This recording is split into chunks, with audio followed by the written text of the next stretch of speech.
नमस्कार, good evening and welcome fundamental right के second class में। उसके पहले मैंने आपको फंडामेंटल राइट्स की पहली क्लास में आपको बता चुका हूं कि फंडामेंटल राइट्स क्या होते हैं, राइट्स क्या होते हैं, ह्यूमन राइट्स क्या होता है, लीगल राइट्स क्या होता है एंड कॉन्स्टिट्यूशनल राइट्स क्या होता है। प्लस मैंने आपको ये भी बता चुका हूं कि फंडामेंटल राइट्स ये जो स्पेसिफिक राइट्स होते हैं, ऐसे राइट्स होते हैं जिनको स्टेट रिपील नहीं कर सकती, उनको वायलेशन नहीं कर सकती। प्लस फंडामेंटल राइट्स एक मूलभूत ऐसे आपको वेपन्स, ऐसे टूल्स दिए गए हैं, ऐसे आपको एक वेपन्स दिया गया है, ऐसे आपको एक टूल्स दिए गए हैं जिसको आप अगर स्टेट वायलेशन करती है तो उसको आप डायरेक्ट सुप्रीम कोर्ट या हाई कोर्ट जा करके फंडामेंटल राइट्स को सेव कर सकते हैं। अब फंडामेंटल राइट्स सेव कौन करता है? Supreme Court, article 22 by Supreme Court and article 226 by High Court. Plus मैं आपको थोड़ा सा और बताना चाहता हूं कि फंडामेंटल राइट का जो कॉन्सेप्ट है वो अमेरिकी कॉन्स्टिट्यूशन से लिया गया है, bill of rights. And fundamental rights को मैग्ना कार्टा भी कहते हैं। मैग्ना कार्टा एक ऐसा डॉक्यूमेंट है जिसके थ्रू स्पेसिफिक राइट्स प्रोवाइड कराए जाते हैं। तो आज हम कोशिश करेंगे, आज हम जानेंगे कि फंडामेंटल राइट्स आर्टिकल 12 to 35 कि फंडामेंटल राइट्स आर्टिकल 12 क्या है, और प्लस इसमें स्टेट डेफिनेशन दी गई है। हम सब स्टेट को भी समझेंगे, कोशिश करेंगे स्टेट समझने की, और उसके हर एक वर्ड्स को, जो भी उसकी आयाम है उसको समझेंगे। तो चलिए स्टार्ट करते हैं fundamental rights. Friends, fundamental rights part 3 under the constitution of India आपको ऐसे राइट्स दिए गए हैं जो आपके आपके पर्सनालिटी डेवलपमेंट को, प्लस आपके कहीं न कहीं आपके विचारों को, आपके एक पर्सनालिटी को डेवलप करता है, निखारता है।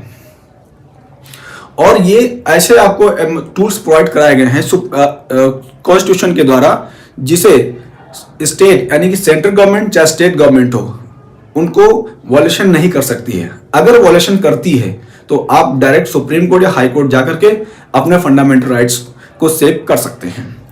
तो आज हम समझेंगे कि स्टेट क्या होता है। एक्चुअली देखिए, स्टेट होता है राज्य। ये एक कॉन्स्टिट्यूशनल कॉन्सेप्ट है, यानी कि एक कानूनी अवधारणा है कि स्टेट किसे कहते हैं। देखिए, स्टेट के 4 एलिमेंट्स होते हैं। 4 एलिमेंट्स, स्टेट के 4 एलिमेंट्स होते हैं। इसको मैं आपको नोट करके एक एक समझाऊंगा स्टेट क्या होता है।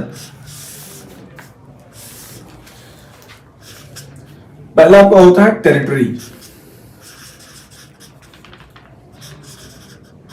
टेरिटरी। सेकंड आपका होता है पॉपुलेशन। होता है। थर्ड आपका होता है गवर्नमेंट एंड लास्ट आपको होता है सॉवरेनिटी, सॉवरेन। ये 4 एलिमेंट्स होते हैं, जिसमें मैंने आपको इसके बारे में आपको विस्तार से बता चुका हूं कि सॉवरेनिटी क्या होती है। अब देखिए, मैं आपको एक एग्जांपल समझाना चाहता हूं। देखिए, आपका जो घर है, आपका जो होम है, वो कहीं ना कहीं स्टेट है। अब कैसे है? देखिए, घर जहां पर आपका मकान बनता है वो एक लैंड होती है, लैंड, और दीवारों से वो घिरी होती है। तो जो आपका दीवारों के अंदर का पार्ट है वो आपकी होगी टेरिटरी, यानी कि आपकी जमीन, यानी कि आपकी लैंड। अब आपके क्या पॉपुलेशन, उसमें उस घर में आपके कुछ मेंबर भी रहते हैं, कुछ सदस्य भी रहते हैं, मम्मी पापा रहते हैं, भाई लोग रहते हैं, बहनें रहती हैं। तो वो आपको हो गया एक आप हो गया पॉपुलेशन, यानी कि आपकी जनसंख्या। Plus government. अब गवर्नमेंट क्या होती है? वहां के आपके मम्मी पापा कुछ ऐसे जजमेंट लेते हैं जो घर के वेलफेयर के लिए, प्लस घर को कहीं ना कहीं कंट्रोल भी करते हैं। अगर आप गलत काम करते हैं, अगर पेरेंट्स के बच्चे गलत वर्क करते हैं तो पेरेंट्स उनको कंट्रोल करते हैं। वहीं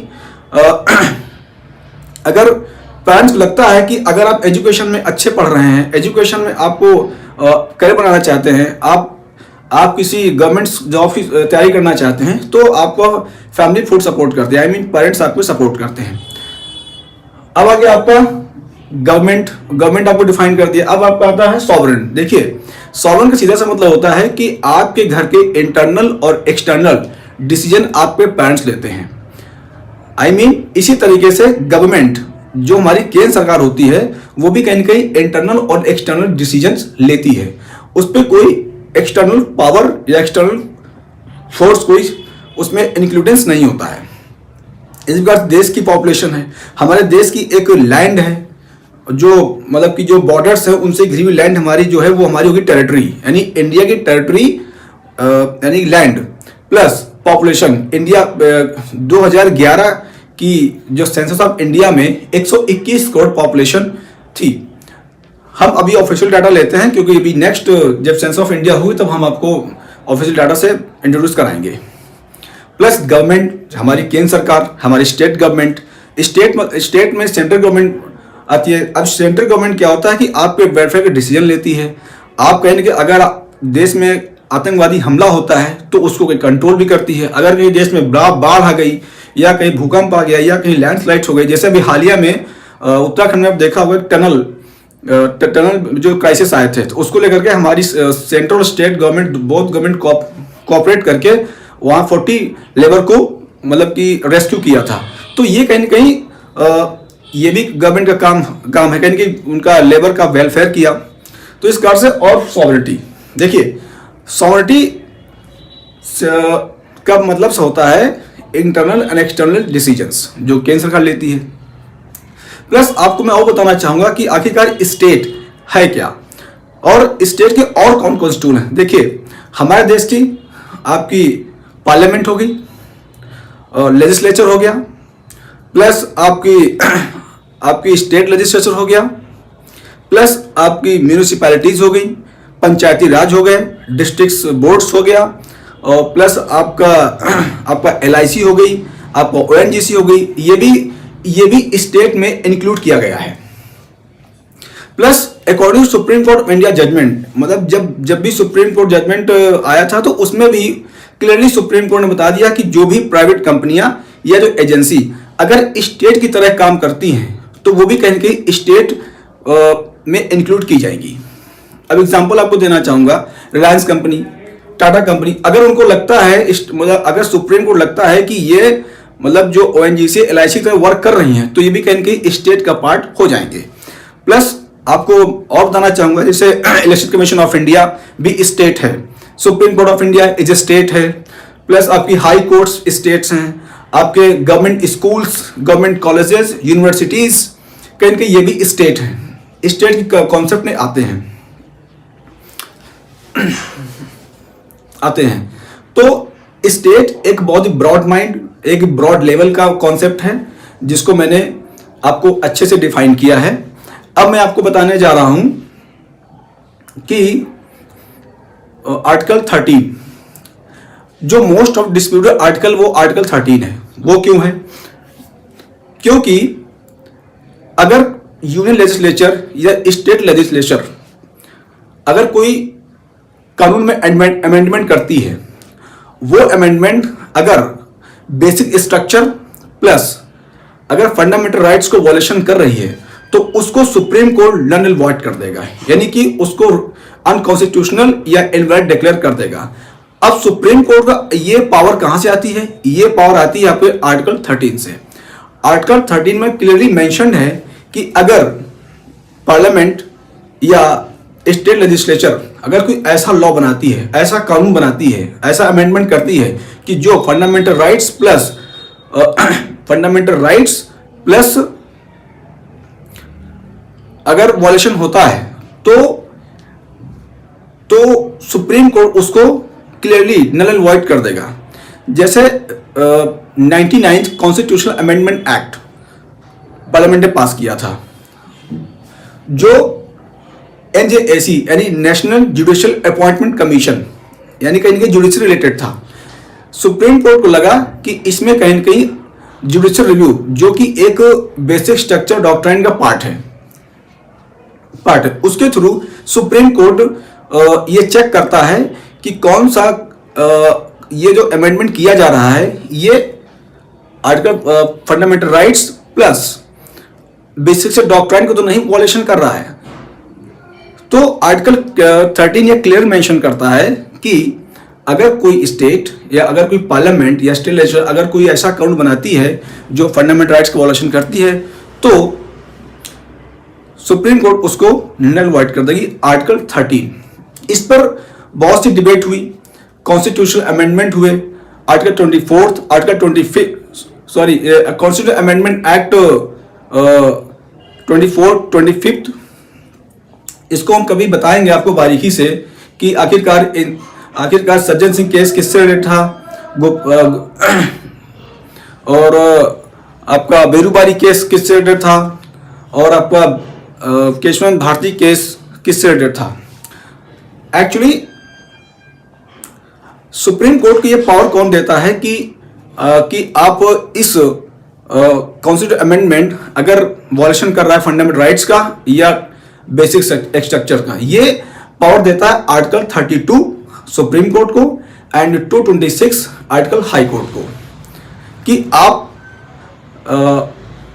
अनकॉन्स्टिट्यूशनल इनवैलिड डिक्लेयर कर सकते हैं। अब देखिए अब आपको बताऊंगा मैं कि हमारे देश में 4 टाइप के लॉ बनते हैं। पहला परमानेंट लॉ, दूसरा टेम्परेरी लॉ, तीसरा स्टैट्यूटरी लॉ एंड चौथा नॉन लेजिस्लेचर लॉ। अब देखिए परमानेंट लॉ क्या होता है। परमानेंट लॉ ऐसा लॉ होता है पार्लियामेंट या स्टेट लेजिस्लेचर के द्वारा जो कानून बनाया जाता है उसे कहते हैं हम परमानेंट लॉ या परमानेंट लॉ।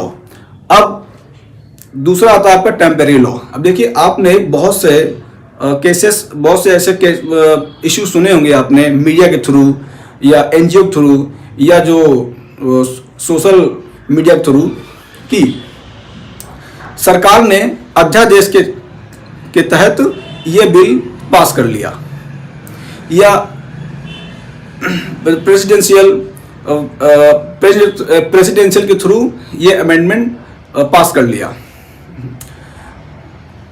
एक होता है ऑर्डिनेंस जो president of India and governor के थ्रू पास किया जाता है पार्लियामेंट में और स्टेट लेजिस्लेचर में। अब आगे आपका स्टैट्यूटरी लॉ। स्टैट्यूटरी लॉ वो लॉ होते हैं जैसे कोई आपने ऑर्डर्स पास किया, बाई लॉ पास किया या अन्य जो टूल्स आपके पास एग्जीक्यूटिव पावर आपने यूज करके जो अपने कानून बनाए उसे कहते हैं आपका नॉन स्टैट्यूटरी लॉस। अब आपके पास नॉन लेजिस्लेचर लॉ, ऐसा लॉ जो लेजिस्लेचर द्वारा पास न किया गया हो उसे कहते हैं लेजिस्लेचर लॉ।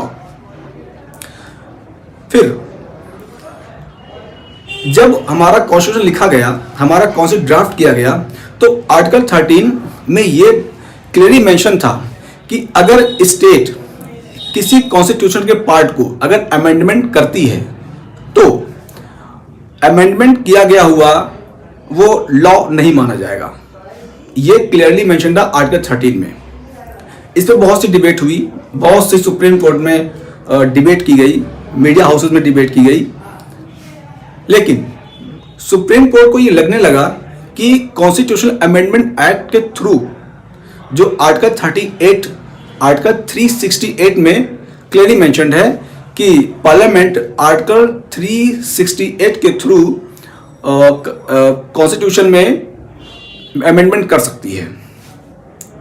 तो सुप्रीम कोर्ट क्लियरली धीरे धीरे मेंशन होने लगा कि कहीं ऐसा तो नहीं है कि आर्टिकल 368 के थ्रू स्टेट पार्लियामेंट और स्टेट लेजिस्लेचर कई फंडामेंटल राइट्स वॉयलेशन न कर लें सिटीजन्स के, जो कि स्टेट के अगेंस्ट दिए गए हैं। प्लस एक चीज और उनको साफ नजर आई कि अगर हम इन फंडामेंटल राइट्स को अगर सेव नहीं करेंगे और ये अमेंडमेंट करते गए तो ऐसा एक दिन हो सकता है, ऐसा दिन आए कि ये सारे फंडामेंटल राइट्स ये रिपील कर दें। तो इसके थ्रू एक केस आया सुप्रीम कोर्ट में, Kesavananda Bharti case.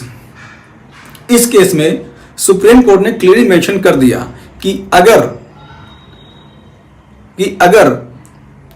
Fundamental rights को अगर 368 के थ्रू अमेंडमेंट के थ्रू अगर वॉयलेशन करती है पार्लियामेंट तो आर्टिकल 368 के थ्रू जो भी अमेंडमेंट करेंगे उसको भी हम शून्य घोषित कर देंगे, यानी कि उसका भी हम नल वॉइड कर देंगे। तो इसको लेकर के एग्जीक्यूटिव और जुडिशरी में बहुत से डिस्प्यूट हुआ, बहुत से झगड़े हुए। फाइनली जुडिशरी भी स्टेबल हो गई, plus executive I mean the central government भी मतलब स्टेबल हो गई कि दो पावर लड़ते नहीं है, दोनों पावर में एक कॉम्प्रोमाइज कर लेते हैं, एक सामंजस्य कर लेते हैं कि ठीक है आप अपनी जगह सही हैं, आप अपनी जगह सही हैं। लेकिन गारंटर कौन है फंडामेंटल राइट्स का? Supreme court, high court. और ये सुप्रीम कोर्ट का या हाई कोर्ट का काम है चेक करने का कि जो भी अमेंडमेंट किया जा रहा है वो कॉन्स्टिट्यूशनल है या नहीं है। वो कहीं ऐसा तो नहीं कि फंडामेंटल राइट्स को वॉलेशन कर रहा है या बेसिक से डॉक्ट्राइन का वर्क कर रहा है। और प्लस इसमें केशवंत भारती केस में एक माननीय सुप्रीम कोर्ट ने एक और थ्योरी जोड़ दी जिसे कहते हैं बेसिक स्ट्रक्चर डॉक्ट्राइन। संविधान को ऐसे मूल तत्व जिन्हें स्टेट डिस्ट्रॉय नहीं कर सकता है, यानी पार्लियामेंट स्टेट लेजिस्लेचर डिस्ट्रॉय नहीं कर सकता है। अगर डिस्ट्रॉय करता है तो सुप्रीम कोर्ट हो या हाई कोर्ट हो उन अमेंडमेंट को नल एंड वॉइड कर देगा। जैसे जुडिशियल रिव्यू एक बेसिक स्ट्रक्चर डॉक्ट्रिन है। अगर केंद्र सरकार या पार्लियामेंट को लगता है कि हम जुडिशियल रिव्यू कॉन्स्टिट्यूशन से रिपील कर देंगे यानी डिस्ट्रॉय कर देंगे, तो नहीं, ऐसा नहीं कर सकते हैं, क्योंकि आर्टिकल 13 में हालांकि जुडिशियल रिव्यू कहीं मेंशन नहीं कॉन्स्टिट्यूशन में, लेकिन आर्टिकल 13 ये डिफाइन करता है कि अगर पार्लियामेंट ने अमेंडमेंट थ्रू अगर ऐसा कोई लॉ या बिल लाया जो फंडामेंटल राइट्स को वॉल्यूशन करता है तो स्टेट सिंपली है सुप्रीम कोर्ट उसको नल वॉइड कर देगी। तो ये आपका हो गया आर्टिकल 13। अब हम चलते हैं आर्टिकल 14 तरफ। देखिए आर्टिकल 14 यहां से ओरिजिनल फंडामेंटल का स्टार्ट होती है। देखिए आर्टिकल 14 में क्लियर मेंशन्ड है कि स्टेट किसी के साथ में डिस्क्रिमिनेशन नहीं करेगा, किसी के साथ भेदभाव नहीं करेगा और स्टेट सभी के साथ इक्वल ट्रीट करेगा। आर्टिकल 14 में सिंपल मेंशन है कि equality before law and equal protection of the law. तो पहले हम समझेंगे कि इक्वलिटी बिफोर लॉ क्या होता है, फिर हम आपको बताएंगे कि equal protection of the law क्या होता है। देखिए इक्वलिटी बिफोर लॉ जो कॉन्सेप्ट है ये लिया गया रूल ऑफ लॉ से। रूल ऑफ लॉ का कॉन्सेप्ट जो है वो लाए थे AB Dicey. Rule of law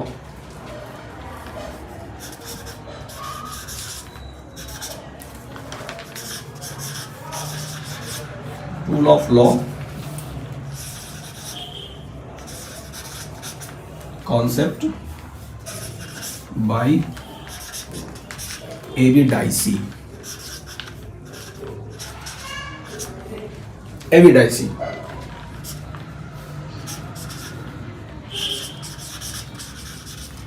define equal before law.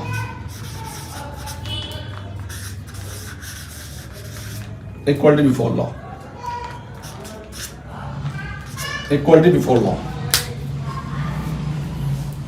एक ब्रिटिश जूरिस्ट थे जिनका नाम था एबी डाइसी। इन्होंने रूल ऑफ लॉ का कॉन्सेप्ट लाया। इसी कॉन्सेप्ट ध्यान रखते हुए इक्वलिटी बिफोर लॉ का कॉन्सेप्ट आया है। अब रूल ऑफ लॉ का मतलब होता है कानून का शासन। देखिए हमारा जो कॉन्स्टिट्यूशन है वो सुप्रीम है। यहाँ पर चाहे प्रेसिडेंट हो, चाहे आपका प्राइम मिनिस्टर हो, चाहे आपका सुप्रीम कोर्ट हो, चाहे आपका एक आम नागरिक हो, वो भी इक्वल है। कानून से ऊपर कोई नहीं है, चाहे वो सुप्रीम कोर्ट हो, चाहे वो हाई कोर्ट हो, कोई भी हो, चाहे आप इलेक्शन कमीशन ऑफ इंडिया हो या आपका पंचायत इंस्टीट्यूट्स हो या आपका यूपीएससी हो, कोई भी हो, कानून से बढ़कर कोई नहीं है। हमारे देश में रूल ऑफ लॉ है यानी कानून का शासन है, किसी एक पर्टिकुलर पर्सन का शासन नहीं है।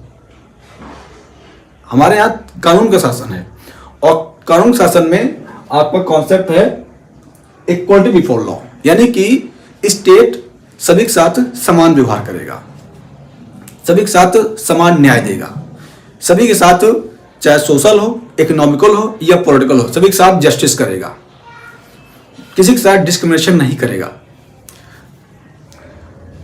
प्लस अब सपोज दैट मैं आपको एक एग्जांपल समझाता हूं। जैसे आपका घर है, घर में पेरेंट्स होते हैं वो अपने बच्चे को इक्वली ट्रीट करते हैं, यानी किसी के साथ डिस्क्रिमिनेशन नहीं करते हैं। और अगर पेरेंट्स डिस्क्रिमिनेशन करते हैं तो कहीं ना कहीं वो अनइक्वालिटी को अनइक्वालिटी को इंट्रोड्यूस कर रहे हैं अपने घर में। इस तरीके से हमारा सेम स्टेट भी है। आपने देखा होगा कि जब किसी क्रिमिनल को अरेस्ट किया जाता है तो उसको आप पब्लिकली उसको हैंग नहीं कर सकते हैं, प्लस आप उसको एक वकील प्रोवाइड करा सकते हैं। पुलिस आपको आपके घर में इन्फॉर्म करेगी कि हमने आपके लड़के को अरेस्ट किया है, किस बेस पे किया है वो आपको बेस बताएगी। तो कहीं ना कहीं कि तो हमारा जो कानून है, हमारा जो संविधान है, सभी को इक्वल ट्रीट करता है। यहाँ हमारे कानून में अनइक्वलिटी नहीं है। लेकिन आप हॉस्पिटल जाइए, आप कॉलेज जाइए, वहाँ जाके आप चेक करेंगे कि जो रिच फैमिली है वो प्राइवेट हॉस्पिटल में इलाज करा सकते हैं, वो पहले इलाज करा सकते हैं, और जो एक पुअर है उसका इलाज बाद में किया जाता है। आप प्राइवेट हॉस्पिटल में चेक किया होगा आपने या गवर्नमेंट हॉस्पिटल में चेक किया होगा आपने। तो अगर इक्वलिटी तो कहीं ना मुझे दिखती है कि अनइक्वालिटी भी है। जैसे आप स्कूल चले जाइए, कॉलेज चले जाइए, वहाँ पर रिच का एडमिशन्स पहले हो जाते हैं, पुअर के एडमिशन्स में थोड़ा डिले होता है, लेकिन एडमिशन होते हैं। तो कहीं ना कहीं हमारे देश में, लेकिन कानून ही नहीं कहता, कानून ये कहीं नहीं डिफाइन करता है कि आप अनइक्वालिटी को इंट्रोड्यूस करें सोसाइटी में, चाहे कोई सोशल हो, इकोनॉमिकल हो, पॉलिटिकल हो। अगर आप अनइक्वालिटी को इंट्रोड्यूस करते हैं तो आपके खिलाफ लीगल एक्शन लिया जा सकता है। फिर आता है equal protection of the law. संविधान ने सभी लोगों को इक्वल प्रोटेक्शन दी है। अगर सपोज दैट आपको शक है कि हमको कोई मार देगा, हमारा कोई मर्डर कर देगा, तो आप जाकर के ये आप डिस्ट्रिक्ट मजिस्ट्रेट या सुपरिटेंडेंट ऑफ पुलिस से कंप्लेन कर सकते हैं कि सर हमको इससे थोड़ा मतलब कि डर है, भय है, इस कारण से हमको प्रोटेक्शन चाहिए। तो स्टेट आपको प्रोटेक्शन कराएगा, आपको देगा। Equal protection of the law, यानी जो हमारा जो लॉ है, हमारा जो कानून है, वो सभी के साथ समान प्रोटेक्शन यानी सुरक्षा देगा आपको। ये भी संविधान में क्लियरली मेंशन्ड है। लेकिन इसके कुछ अपवाद भी हैं, इससे कुछ एक्सेप्शंस भी हैं जो मैं आपको बताऊंगा। जैसे द प्रेसिडेंट ऑफ इंडिया है, भारत का राष्ट्रपति, स्टेट गवर्नर्स, उनको कुछ प्रिविलेजेस प्लस स्पेशल इम्यूनिटीज दिए गए हैं। जैसे कि अगर प्रेसिडेंट ऑफिस अपने ऑफिस में अगर अपॉइंटमेंट है तो उसके खिलाफ कोर्ट नहीं जा सकता, उसके खिलाफ क्रिमिनल प्लस सिविल केस नहीं डाला जा सकता, पुलिस उसको अरेस्ट नहीं की जा सकती। बेशक उसने किसी कार के थ्रू किसी का एक्सीडेंट हो गया हो, उसमें उसकी मौत हो गई हो, फिर भी कोई भी कोर्ट उसको यानी प्रेसिडेंट ऑफ इंडिया को कोर्ट नहीं बुलाएंगे, ना तो कोई उन पर मुकदमा चलेगा, ना ही उन पर कोई सिविल प्लस क्रिमिनल केसेस चलेंगे। ये कुछ हमारे एक्सेप्शंस हैं जो प्रेसिडेंट ऑफ इंडिया को, गवर्नर्स को दिए गए हैं। प्लस जो आर्टिकल 361 मेंशन इसको डिफाइन करता है। प्लस जैसे आपने रेडियो में प्लस टीवी चैनलों में आपने देखा होगा कि ये रिपोर्ट सामने आ गई, रेडियो में आपने सुना होगा कि ये मतलब न्यूज़ सामने आ गई। लेकिन अगर वो न्यूज़ ट्रू है, अगर उसमें जरा सा भी कोई फॉल्टनेस या कोई उसमें गलत नहीं है, तो वो भी कहीं ना कहीं एक्सेप्शंस है। प्लस हमारा जो एमपीज हैं, मेंबर ऑफ पार्लियामेंट, अगर सपोज मान लिया कि पार्लियामेंट सेशन चल रहा है और अगर पुलिस अरेस्ट करने गई तो नहीं कर सकते हो। कोर्ट में चाहे अरेस्ट नहीं करवा सकते, क्योंकि उस सेशन तक, जब तक सेशन नहीं खत्म हो जाएगा तब तक आप उनको अरेस्ट नहीं कर सकते हो। प्लस यही सिंपल प्रोसेस आपका स्टेट लेजिस्लेशन में भी है कि अगर मेंबर ऑफ लेजिस्लेटिव असेंबली, अगर वहाँ के जो एमएलए हैं अगर असेंबली में बैठे को डिस्कस चल रहा है तो आप उनको अरेस्ट नहीं कर सकते हैं। ये कुछ हमारे स्पेशल प्रिविलेजेस जो हैं या एक्सेप्शंस हैं जो आर्टिकल 14 में मेंशन किए गए हैं। देखिए, हमारा जो संविधान है एक जीवन संविधान है, एक लाइफ लॉन्ग संविधान है, कॉन्स्टिट्यूशन है। हमारे जो फाउंडिंग फादर कॉन्स्टिट्यूशन जो मेकर्स थे, उन्होंने क्या खूबसूरती से हमारा संविधान लिखा गया है। यहाँ तक कि आप संविधान को भी गाली दे सकते हो, ये और लोग देते भी हैं। मैंने कई लोग देखा है, यहाँ तक कि लोग गांधी को गालियाँ देते हैं। तो ये और यही आपको आर्टिकल 19 प्रोवाइड करता है कि आप अपने thoughts, expression, belief, faith and worship आप रख सकते हैं, अपने विचारों को रख सकते हैं, लेकिन वो एक कानूनी दायरे में होना चाहिए, एक लिमिटेशन में होना चाहिए। अगर आपने लिमिट क्रॉस की तो आपको लीगल एक्शन भी हो सकता है। इस कारण से आर्टिकल आपका 12 + 13 + 14 आज आपका कंप्लीट हो चुका है। नेक्स्ट वीडियो में हम आपको आर्टिकल 15, आर्टिकल 16, आर्टिकल 17 और आर्टिकल 18 के बारे में बताएंगे कि आर्टिकल 15 क्या होता है, आर्टिकल 16 क्या होता है जिसमें राइट टू एम्प्लॉयमेंट की बात की जाती है, आर्टिकल 17 क्या होता है वो बताएंगे, और आर्टिकल 18 के बारे में आपको डिफाइन करेंगे कि ये इन आर्टिकल में ऐसे कौन कौन से प्रावधान किए गए हैं जिसके थ्रू स्टेट आपके फंडामेंटल राइट्स को वॉयलेट नहीं कर सकती है। तो बहुत बहुत आपका धन्यवाद, thank you so much. And आपसे एक्सपेक्ट करता हूं कि हमारे वीडियो को आप सब्सक्राइब, लाइक प्लस शेयर जरूर कर दीजिए। आपका बहुत बहुत धन्यवाद, आपका एक बार फिर से बहुत धन्यवाद। Thank you so much. जय हिंद, जय भारत।